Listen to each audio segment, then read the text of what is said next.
Welcome to Executives at the Edge, a podcast brought to you by MEF.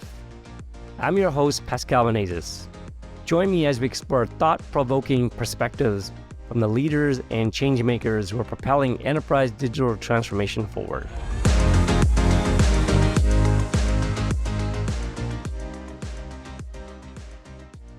I'm so really excited to have Suraj Chandrasekaran, Regional VP of SASE for Global MSPs and MSSPs for Palo Alto Networks. Suraj, welcome to Executives at the Edge. And today I believe we're going to cover a lot on Zero Trust, SASE, the idea of what's going on in the SASE environments and who's buying the SASE services, and also where AI plays into it. So Suraj, welcome to Executives at the Edge. If you can tell our listeners a little bit about yourself and Palo Alto Networks, that'd be very, very appreciated. Absolutely. Hi, Pascal. Thanks for inviting me to this podcast. I have a slight niggle in my throat, so might not sound great today. Hope that is okay. But anyways, just to repeat again, I'm Suraj Chandrasekaran, RVP for SASE go-to-market for worldwide MSP and MSSPs. I'm responsible for accelerating and growing our Prisma SASE business with major SPs around the world. I've been in the network and network security industry for close to 2.5 decades now, after being in an entirely different world of printing and packaging prior to it. I worked at a mix of industry giants and startups, working on enterprise network and security devices, carrier gate routers, cloud networks, mobile networks including 5G, virtual networks, and now consolidating all of it with SASE. I was able to understand how networks are designed to how it's being used to then provide security controls around it. So with all of this background, I'm now at Palo Alto, able to convince people to actually move towards SASE. Well, Suraj, you have a very interesting background, and certainly Palo Alto Networks, certainly a big player in the cybersecurity space. So tell me, people sometimes are confused about Zero Trust. Since there's a plethora of vendors coming and claiming to be Zero Trust solutions, what in your definition is Zero Trust? A great question off the bat, Pascal. Yes, enterprises have been hearing the buzzword Zero Trust, and they have come to know that without Zero Trust, their network, their users, and their applications are vulnerable, and that Zero Trust solves for it. What they still do not know is what comprises comprehensive Zero Trust. There are two specific aspects to Zero Trust: continuous trust verification and continuous security inspection. Continuous trust verification is when the users, devices, and applications posture are not just validated when something is required to be accessed, but also frequently to make sure their posture has not changed. It could be something as simple as has the users or user groups access privileges changed by the admin since they logged in, to not allowing a long-lived remote VPN session, to something more granular, such as monitoring the user's behavior to check for suspicious activity and changing his privileges in real time. For example, has an employee who is supposed to have access to his OneDrive documents suddenly exhibiting data exfiltration behaviors? If so, in real time, add another layer of validations, or quarantine him to specific application access, or just completely block him. Other examples could be, has the posture of the device changed since the device has been allowed to connect to a network or an application? Maybe the user disable antivirus updates or install a new application that shows remote control behaviors. So this requires constant validation of a trusted entity and identity to make sure the resources are fully protected. So the second aspect of Zero Trust is continuous security inspections. Each and every data that will need to be accessed by someone is validated against policy controls.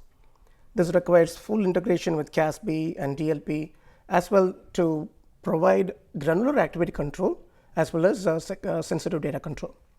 When people talk about Zero Trust, there is a notion that it only applies to traffic going to private applications. That is far away from the truth. Corporate applications are not just sitting in enterprise data centers anymore. They're all in the cloud or in SaaS applications. If your Zero Trust provider provides all these above controls only for private applications, they're not a comprehensive Zero Trust vendor. If they're not providing all Zero Trust controls such as user group, device identity, location-based policy controls, and integration with granular application controls, then they are not a full Zero Trust vendor. If they're not providing continuous posture check but only do when the user connects, they are not a true Zero Trust vendor. You'll be surprised to see there are only a handful, and I can literally count them in my own hand, vendors who provide such comprehensive Zero Trust. In short, Zero trust is something that starts with least privilege access, but provides continuous trust verification, continuous security inspection to make sure the user, device, and the applications are always protected.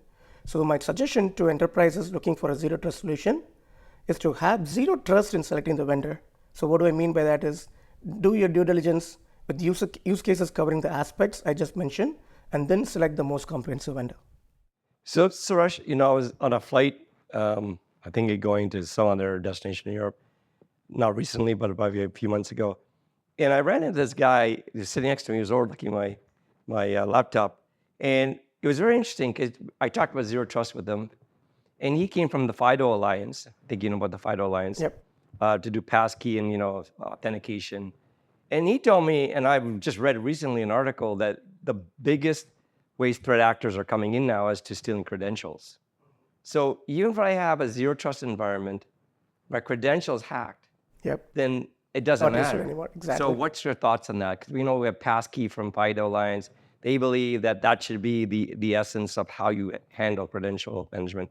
Your thoughts? No, absolutely. This is very critical, right? So as I was mentioning in my first question answer to that, right? So just because an identity is known or you trust someone as you think that that person who is accessing that particular application or network, it doesn't mean that you validate or trust the user anymore. So that is very, very key. So you can actually have all your security controls and provide your privileges based on the initial connectivity, but continuously verifying what the user is doing while using that access is something that we need to actually look for. And because of that, it's not just the access control that you do, it's about continuous access validation is something that you need to keep doing. And that is pretty much what it leads to a zero trust solution. So looking at what their credentials doing, which is abnormal to what normal behavior should look like. Exactly. Wow, that's a lot of state to keep involved. But look, hey, SASE providers, service providers are all moving towards zero trust SASE solutions. You work with a lot of service providers. Where are service providers today in offering zero trust and SASE? Yeah, service providers by nature of their business always have a multi-vendor strategy. So they have what I call as horses for courses. In horse racing, maybe that is right strategy, but it may not necessarily provide a bulletproof portfolio. So what I mean by that is service providers have many of the so-called zero trust and SASE vendors using which they go to the market, offer a solution to their customers, and let's say, for example, if a customer is price sensitive, offer some vendor who has the lowest price. In a lot of cases, it does compromise security. SASE by definition needs to be a SaaS service offered from the cloud and needs to be cloud native. Some service providers still have solutions that are next-gen firewall based and offer it from their own colo facilities using technologies from vendors that are not cloud native. So this greatly impacts the agile nature that SASE is expected to be, to continuously protect enterprises against latest threats. Some of these newer technologies, such as malware sandboxing, remote browser isolation, API DP, really need to be in the cloud. There is no other way to provide all the compute that is required for these services and also to keep innovating without any disruption to existing offerings. Some of the top service providers understand all these and leave the security infrastructure to the security vendors who know best how to manage their software and concentrate what are their own USPs, namely bringing the best connectivity to their customers and even better, making it a seamless managed service. They know their customers very well and can provide such turnkey solutions. In addition, what most service providers have is what they think is a best of breed approach. Granted, not all products can be the best at everything what the service providers need to offer to their customers, but a viable strategy might be to understand who offers the most comprehensive solution and make sure you're covered for, say, 80 to 85% of your enterprise requirements. The rest of the 15-20%, yes, can be filled in by some point solutions, but the majority of your use cases should be based on the comprehensive security vendors or offering someone who offers the most comprehensive SASE solution. So these providers work with vendors to create their own courses or the swim lanes. So it is how the service providers are able to now automate entitlements and mapping different SKUs. But I personally think based on the viable strategy should be to pick the most prevalent comprehensive SASE vendor to then go to market with. An important thing I see now is that SPs, even though coming from a connectivity-based or connectivity-oriented business, initially thought SASE solution more of a network solution that is built with security. Once it's shifted into a comprehensive security solution that provides the best connectivity needs, the dynamics change completely. So these are the same providers who stay now relevant to what the industry requirements are. So let me take you an example. The largest enterprises among the Fortune 2000s or 5000s have CIOs and CISOs, two separate leaders, but nothing can be installed in the network without the full approval of the CISO and their team. They can solve for connectivity as bespoke, but they cannot compromise on security. So there is a growing set of SPs who have recognized this dynamic and have started approaching their offering based on security-oriented SASE solution. So to answer your question, I think SPs have started seeing the trend shift, and pretty much every MSP that I have been interacting with has or still going through a major shift in their organization structure to adapt to those needs so that they can align to what their customers want. Suraj, as you know, and you're part of this, we've launched the SASE certification in MEF. The goal is to give confidence in the market that when an enterprise buys a SASE solution, that it works, provides the threat mitigations and the application performance and so on. What I'm finding though is a lot of vendors, including yourselves, came from the enterprise with hardware appliance, firewalls, and other kinds of cybersecurity defense posture systems. How, when you start moving this to a SASE cloud, you're virtualizing it, and then on top of it, you design that for single tenant, now you have to go multi-tenant. So you have to be cloud native, microservices.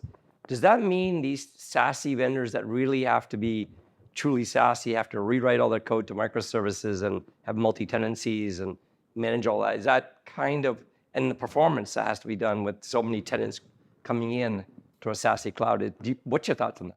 No, absolutely. Actually, the way I would think about it is it's not necessarily rewriting the code, but understanding the same security concepts to make it cloud native. Yes, to a certain extent, it becomes of an exercise for our engineering teams to make it cloud native so that they have to redesign some of the architecture, because earlier you just have to worry about a single hardware where the software is running. Now you have to make sure in a cloud native environment, it serves a purpose of scaling in and out as the demand increases or decreases, and also being able to actually integrate with all the different features and functionality that needs to work in tandem with each other. So taking case in point is the malware sandboxing or the remote browser isolation or APDP. These are essentially separate cloud infrastructure that needs to work in tandem with the regular SWIG function so that it can then become a comprehensive SASE solution. So in a way, yes, you need to actually redo your design to make sure it is cloud native, but that is the name of the game, right? So to be able to provide a more comprehensive solution, to actually provide a kind of a seamless security solution that works for each and every one of these threat vectors, you need to have something that is cloud native, and in my opinion, there is no way to go about it. And Palo Alto has made that transition, right? Absolutely, yes. And do you have a cloud offering like yourself to enterprise, or you only go through service providers? So we do have both an enterprise direct strategy as well as an MSP or through a partner strategy, yes. I got it. So where do you think the industry is adopting SASE? Is it the multinationals, SMEs, and where do you think it's headed? So before I get into where the industries are heading towards, let me actually talk about the SASE itself, right? So where SASE has been introduced or adopted more. So SASE has two components, network and the security. So in larger enterprises scenarios, still it is kind of a siloed approach where the network selection and the security vendor selection has been kind of its own path. And of late, I see them kind of merging. But in the mid-market segment, I see a lot more correlation, and most enterprises just go with a service provider and trust the service provider to choose the right technology, and more service providers choose a single vendor strategy so that they just go with both the network and security solution to be offered by the same vendor. So unless you have been living under the rock for the last 5 years, SASE is a technology now, it's not a new buzzword anymore. So thanks to all the marketing by all the service providers and technology providers, SASE is something every major enterprise is aware of and have been asking their teams to deploy. But in my humble opinion, the industry is still nascent in the nascent stages of deploying full SASE. Enterprises have started looking at full definition of SASE, thanks again to analysts and forums like such as MEF, And what has thought to be good features such as RBI or unmanaged device security and application experience have now become front and center of the requirements. In a lot of cases, this changes their vision on what the security solution needs to be or SASE solution needs to be, and have started rolling out appropriate changes. For example, IoT security was not necessarily considered something that was part of SASE, but with too many OT solutions in the network, looking at the attack surface explosion, it has become part and parcel of the SASE solution for a lot of these enterprises. They want to make sure they change to a solution that offers identification, automatic segmentation, and vulnerability protection for these OT devices as well. So coming to the certification requirements, I really feel more and more of the forums such as MEF, who the service providers actually listen to, need to have a standard testing criteria. That way you can weed out who definitely provides these requirements for a complete SASE solution. Yeah, every other industry, and I was talking about this, I'm flying a flight, I'm thinking, there's gonna be a lot of standards and certifications on this airline. I put wiring in my house, it's certified. Put plumbing in my house, it's certified. Everything's gotta be certified because some third parties tested for fire and leakage. And yet the cybersecurity industry does not have a certified service besides what MEF's launching out now. Correct. To really say how well is threats being handled, right? Mm-hmm. And I think I'm very, very happy with our direction, and certainly we're still in beta, but coming out very shortly in GA. And thanks to Palo Alto and others in the community has really helped into making this a reality. But what do you think is the current top of mind of enterprises and managed service providers today, and how does Palo Alto address their needs? So great question. So I see more and more enterprises, and because of which the managed service providers also are looking for solutions that provide the best application experience. Security has been definitely a key aspect, but more and more I see the application experience has become the top of mind for most enterprises. So irrespective of where the users connect from, they want to make sure that the experience is actually the best for each and every one of these SaaS applications. There used to be a saying where you cannot provide full security without compromise on the performance and user experience. That is not the case anymore. Most enterprises want the best of both worlds. The complexity of a global organization needing their employees to access distributed SaaS applications currently leads to poor performance for certain geographies because you cannot bend the laws of physics. That is what enterprises have been told, and they keep bombarded with issues related to application access and user experience issues because of that. In short, enterprises want applications that are accessed by users wherever they are. There shouldn't be any difference in security controls for such access. There shouldn't be any performance issues while providing those same access. And also, they would want to have on-demand increase in capacity or even predict capacity needs due to sudden surges in application access, etc. So I might sound a bit cringy, but why should we bend the laws of physics if we can solve it by understanding chemistry of the user? So what do I mean by that is, if you know how a user would behave for certain applications using AI technologies, we don't necessarily have to be bogged down by the limits of how fast packets can travel. Palo Alto Networks invests heavily in not just providing comprehensive security by deploying our security gateways around the world, wherever the user enterprises are, by unifying all security controls for users, devices, and applications based on unified identity across the world. So the user's security enforcement is the same, irrespective of where the user access those applications from. By using cloud-native technologies to be able to scale out and in as needed, but also by investing heavily in AI and ML technologies that constantly understand user and application behavior and use that to predict what they might need and want to access, and providing appropriate network capacity to do so. As you might already know, Palo has now fully integrated our Zycad acquisition, which is able to use our AI and ML innovations with our mainstream SASE platform. This provides unparalleled performance for all applications, irrespective of whether the application sits in DC or SaaS, without compromise in security. I really believe the innovations that we have come out with the Palo's investments in AI and ML in our platformization approach is going to be the game changer. So, Microsoft just announced a $100 billion investment into a super AI platform. So, AI is everywhere. Are you concerned about its usage, and will bad actors, use them for the good actors? I mean, bad actors have a great motivation because they're just ka-chinging the money. And let's face it, I think the third largest economy is now cybercrime. So What's your thoughts on how AI will play out on this? I know Palo Alto's done a lot with AI, so I'd love to hear your thoughts. No, absolutely. So that's a great question, right? So AI, while it has been understood to be intelligent, it is still a program in a way, kind of unintelligent. So you kind of learn or provide the intelligence to that particular program. So it can be used the same way by bad actors as much as or even more than it is done by the good guys. Security has always been actually kind of a cat and mouse game. The bad actors always come up with something of a new way to attack, and the good actors have to actually be the police to figure out how these people actually were attacking something and have to provide the controls for that. So AI has become a very powerful tool in these bad actors' arsenal to create different variations of an attack to exploit a network and compromise applications.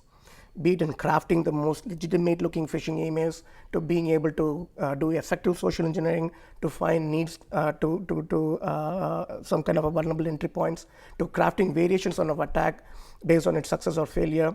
The bad actors have definitely stepped up their game. This is where the good guys also need to be very methodical.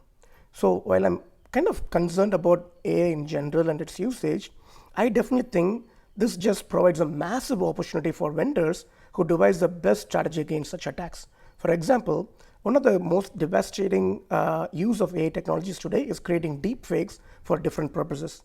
This basically means we need to create more and more samples of original videos, train the AI tools to understand differences between the two.